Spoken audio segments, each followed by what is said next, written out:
Napasakamay na ng mga pulisan ang dalawang indibidwal matapos mahulihan ng mahigit 200,000 pisong halaga ng iligal na troso sa magkaiwalay na operasyon sa Putol, Apayao. Patrolman Liam Sumkad, ibalita mo.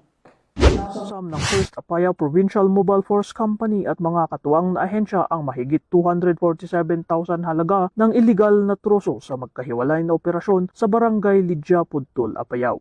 Unang nakumpiska ang 67 piraso ng tangwili lumber na abandonado at tinatayang nagkakahalaga ng 67,300 pesos. Sa isa pang operasyon, 2 lalaki ang naaresto matapos maaktuhan sa paggamit ng tsenso na walang serial number at iligal na pamumutol ng kahoy. Nasamsam mula sa kanila ang troso na aabot sa 179,776 pesos ang halaga. Dinala ang mga sospek at mga nakumpiskang kagamitan sa Putol Municipal Police Station para sa investigasyon at kaukulang kaso. Naninindigan naman ang PNP Apayao sa pagpapatuloy ng kampanya laban sa illegal logging at para sa pangangalaga ng kalikasan.